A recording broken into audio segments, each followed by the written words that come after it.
சாந்தோம் கலைத்தொடர்பு நிலையம் வழங்கும் நிகழ்ச்சி வாழ்வெல்லாம் வாழ்வல்ல சித்திரம். எழுதியவர் சாம்சன். இறைமகன் இயேசு தாம் வாழ்ந்த காலத்தில் உவமைகள் வழியாய் அரிய பல நல்ல கருத்துக்களை மக்களுக்கு போதித்து வந்தார். அவற்றில் ஒரு உவமையினை இப்போது உங்களுக்கென படைக்கிறோம்.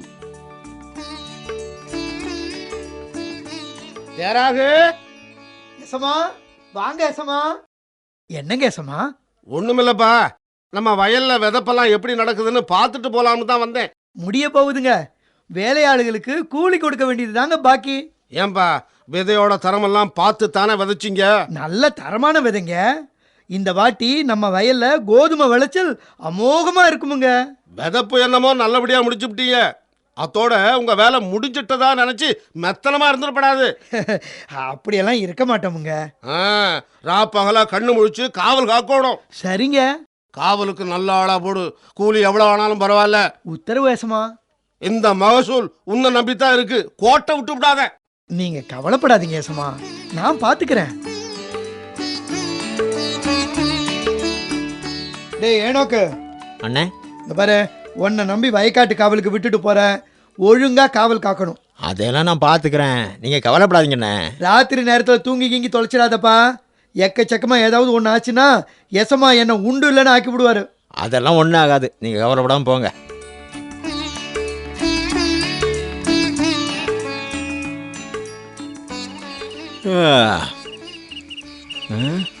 இப்படி தூக்கமா வருதே.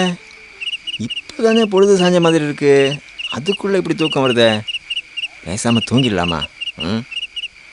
தேராகண்ண தூங்கக்கூடாதுன்னு சொல்லியிருக்காரு. ஆட, அவர் தினமும் தான் சொல்லிட்டு போறாரு. நாம தூங்காமல் இருந்துடுறோமா என்ன?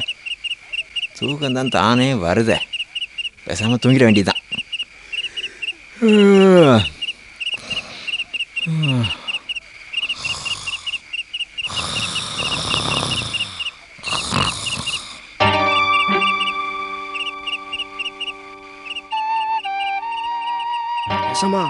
நாம எதிர்பார்த்த மாதிரி காவலுக்கு வச்ச ஆளுங்க நல்லா தூங்குறானுங்க. அப்படியா? நம்ம காரியத்தை கச்சிதமா முடிச்சு போடலாமா? டேய் ஜாக்கிரதடா, நம்ம ஆளுங்களை வயக்காட்டுல புகுந்து களையை விதைக்க சொல்லுடா. ஆகட்டுமுங்க. பயிரோடு சேர்ந்து களைகளும் வளரட்டும். களையா புடுங்குறான்னு எதிரி அவன் ஆளுங்களோட சேர்ந்துக்கிட்டு பயிரே சேர்ந்து பிடிக்கிடுவான். அப்புறம் என்ன? இந்த முறை கோதுமை மகசூல் நஷ்டம்தான். உங்க எதிரியை ஒழிக்க நல்ல யோசனைங்க ஏசமா. சும்மா பேசி பொழுதுபோக்காம காரியத்தை கவனிடா. விடியறதுக்குள்ள காரியம் முடிஞ்சாருன்னு கச்சிதமா முடிச்சு போடுறேனுங்க.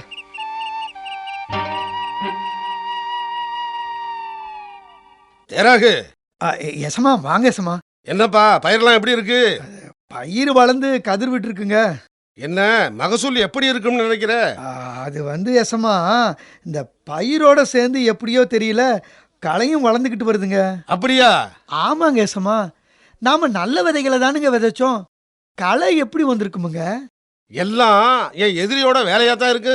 என்ன சொல்றீங்க ஏசமா? என் எதிரியோட ஆளுங்க பயிருக்கு நடுவுல களைய விதைச்சிட்டு போயிருப்பானுங்க. அது எப்படிங்க முடியும்? நம்ம ஆளுங்க காவ காக்கும் போது ஒருத்தன் வந்து நம்ம வயல்ல காலை வச்சிட முடியுங்களா? உன் ஆளுங்க தூங்கும் போது வந்து விதைச்சிட்டு போயிருக்கலாம்ல.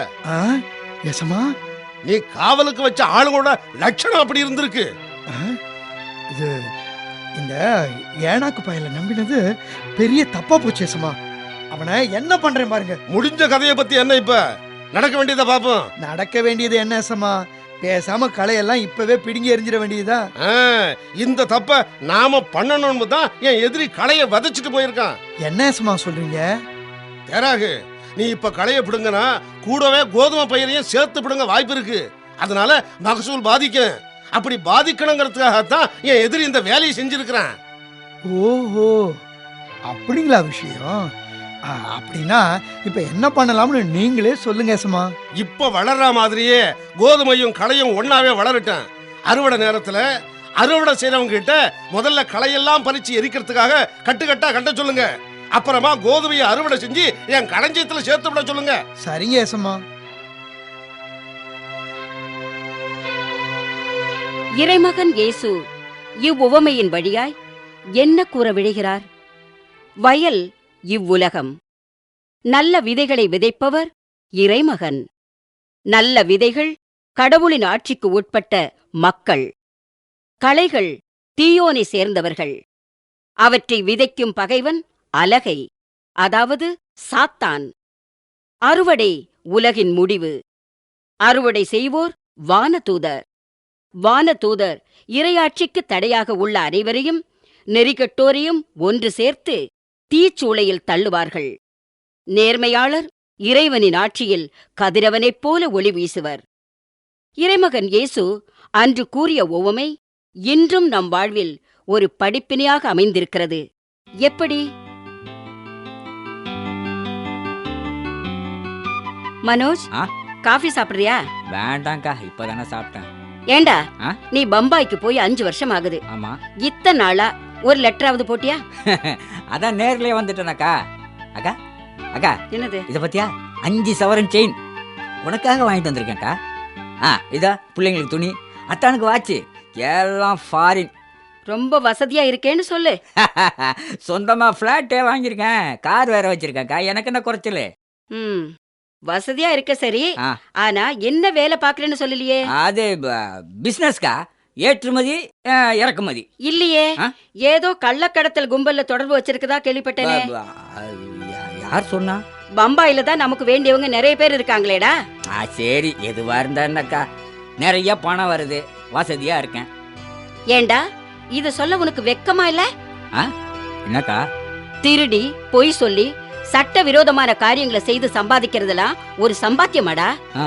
இப்படியெல்லாம் செஞ்சு ₹1,00,000 சம்பாதிக்கிறத விட நேர்மையா உழைச்சு 10 ரூபாய் சம்பாதிச்சா அதுதான்டா பெருமை.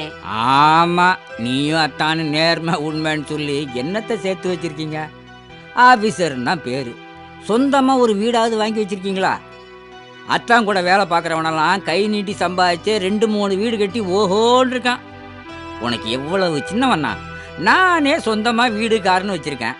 என்ன பார்த்தாவது திருந்தணும்னு தோணாம எனக்கே புத்தி சொல்றியக்கா. இந்த வாழ்வெல்லாம் நிலைக்கும் நான் நினைக்கிறேன். ஏன்றேன், அத்தான் கூட வேலை பார்க்குறவங்க எல்லாம் என்ன கெட்டு போயிட்டாங்க? ஊர் மெச்ச நல்லா தானே வாழ்ந்துகிட்டு இருக்காங்க. சரி, இப்ப என்னையே எடுத்துக்க. திருடன் கள்ளக்கடத்தல்காரன் நீ தானே சொல்ற. பம்பாயில வந்து பாரு, கூப்பிட்ட குரலுக்கு எத்தனை வேலைக்காரங்க, பெரிய இடத்து ஃப்ரெண்ட்ஸு, பெரிய பெரிய பிஸ்னஸ் மேன்களோட பழக்கம், அரசியல்வாதிங்க கிட்ட செல்வாக்கு. ஒன்ன மாதிரி நேர்மை உண்மைன்னு பேசிக்கிட்டு இருந்தா கதைக்கு ஆகுமாக்கா? என்ன மாதிரி இருக்கிறவங்களுக்கு தான் இன்னைக்கு மரியாதை.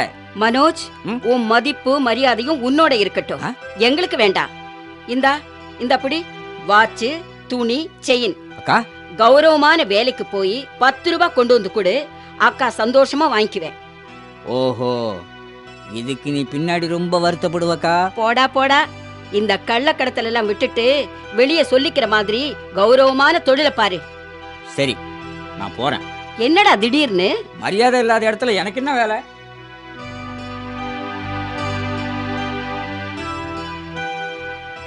ஏண்டா மனோஜ், வந்தவன் நேரம் என் வீட்டுக்கு வர வேண்டியதானே? பெரியக்கா வீட்டுக்கு ஏன் போன? இனிமே அவ வீட்டு பக்கம் கால் எடுத்து வைப்பனா நானு? ஓ அருமை அவளுக்கு தெரியல. சின்னக்கா, செயின் எப்படி இருக்கு? 5 சவரன்கா. ரொம்ப நல்லா இருக்குடா. உங்க அத்தாங்கிட்ட 3 சவரன்ல ஒரு நெக்லஸ் வாங்கி கொடுங்கன்னு 3 வருஷமா கேட்டுட்டு இருக்கேன். எங்க வாங்கி தராரு? ஐயோ பாவா, அவரால எங்க. அடுத்த முறை வரும்போது நானே வாங்கிட்டு வரேன்க்கா. நீ வாங்கி தருவடா. அவர் என்ன ஒன்ன மாதிரியா சம்பாதிக்கிறாரு? அவர் வாங்கிட்டு வர சம்பளம் கைக்கு வாய்க்குமே பத்தல. சின்னக்கா, இந்த வாட்ச் அத்தானுக்கு. ரொம்ப விலையா இருக்கும் போல இருக்கே. இங்கெல்லாம் கிடைக்காது. நீ கொண்டு வரது எல்லாமே வெளிநாட்டு பொருள் தானே? இந்த துணியெல்லாம் உன் பிள்ளைங்களுக்குக்கா. அப்படியா? ஐயோ, அக்கா மேல உனக்கு எவ்வளவு பாசண்டா. உனக்கு தெரியுது, இந்த பெரிய அக்காவும் இருக்காள. அவ கிடக்குறா விடு. என்னடா நம்ம தம்பி ஒருத்தன் வசதி வாய்ப்பா இருக்கானேன்னு பெருமைப்படாம, சச்ச நமக்கும் சின்னவன் நம்மள விட நல்லா இருக்கானேன்னு பொறாமடா. 5 சவரன் செயினை கொடுத்தா மூஞ்சில் அடிச்ச மாதிரி திருப்பி கொடுத்துட்டாக்கா. அதை ஏன் நினைச்சு ஏன்பா கவலைப்படுற? இனிமே நீ எப்ப வந்தாலும் என் வீட்டுக்கு தான் வரணும். சின்னக்கா, உனக்குன்னு தனியா வாங்கிட்டு வந்ததெல்லாம் இந்த பெட்டியில இருக்கு, இதையும் எடுத்துக்கோ. உன்ன மாதிரி ஒருத்தன் எனக்கு தம்பியா வச்சது நான் செஞ்ச அதிர்ஷ்டம் தான். பெரியக்காவுக்கு கொடுத்து வைக்கல.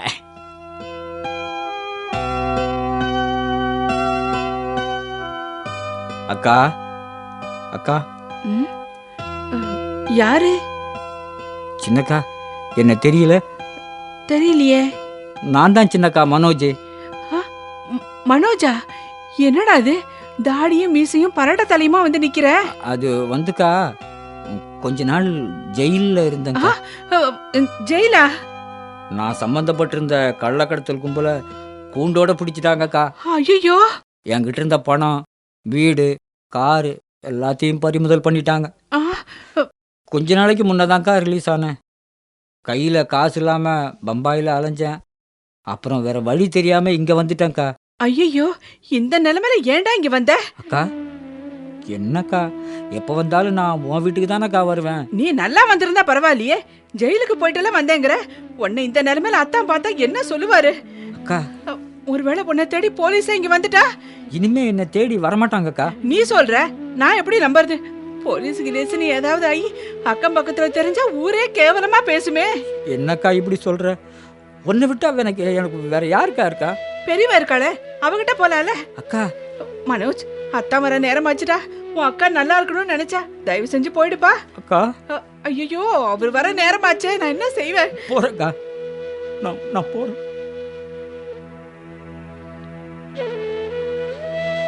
அக்கா. யாரு யாரு? மனோஜா? பெரியக்கா.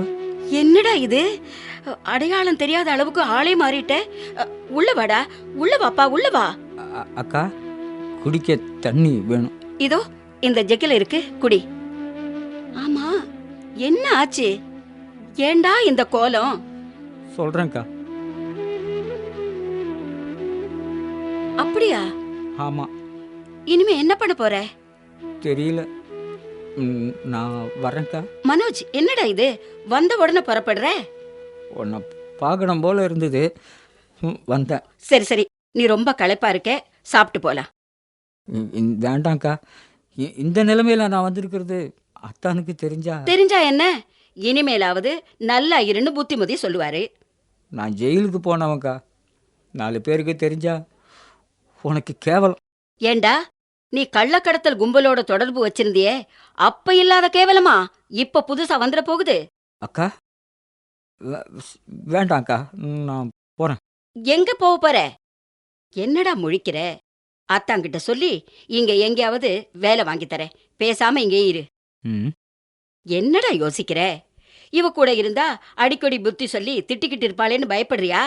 இல்லக்கா, இல்ல. இனிமே நீ அடிச்சா கூட நான் பட்டுக்குவேன். அன்னைக்கு உன் பேச்ச கேட்டிருந்தா எனக்கு இந்த நிலைமை வந்திருக்காது. மனோஜ், இப்பவாவது யோசிச்சு பாருப்பா. இந்த வாழ்க்கை நிலைக்காதுன்னு நான் சொன்னேன்ல. கூப்பிட்ட குரலுக்கு சலாம் போட எத்தனையோ வேலைக்காரங்க, பெரிய இடத்து ஃப்ரெண்ட்ஸ், பெரிய பெரிய பிசினஸ் மேனுங்க, அரசியல் பெரும் புள்ளிங்க, இவங்க எல்லாம் இப்ப எங்கப்பா போனாங்க? இவ்வளவு ஏன், நீ கொடுக்கும்போது பாசமான தம்பின்னு தலையில தூக்கி வச்சு கொண்டாடுன கூட பிறந்தவளே வாசல்ல சேர்க்கல. மேலோட்டமா பார்க்கும்போது கெட்டவங்க கூட நல்லா இருக்கிற மாதிரி தான் தெரியும். ஆனா ரொம்ப காலத்துக்கு அப்படி இருக்க முடியாதுப்பா.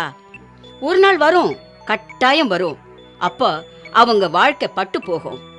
இன்னைக்கு அவங்க நல்லா இருக்காங்களே, நாமளும் அப்படி இருந்தா என்னன்னு நினைச்சு அந்த பாதையில போறவங்களோட முடிவு எப்படி இருக்கு பாத்தியா? எப்படி இருக்கு பாத்தியா? அக்கா, நான் பட்டு தெரிஞ்சிட்டேன்க்கா. இனிமே நான் புது மனுஷன். நீயும் அத்தான்னு வழிகாட்டினா என் வாழ்க்கை கண்டிப்பா நல்லா அமையும்க்கா. ரொம்ப சந்தோஷப்பா, ரொம்ப சந்தோஷம். பயிரோடு களையும் வளர்வது போல் குறுக்கு வழியினை பின்பற்றும் தீயவர்களும் சிறப்புடன் வாழ்வது போல நமக்கு தெரியலாம். ஆனால் அவர்கள் ஒரு நாள் இயேசு கிறிஸ்து கூறியது போல அறுப்புண்டு தீயிலிடப்படுவார்கள் என்பது உறுதி.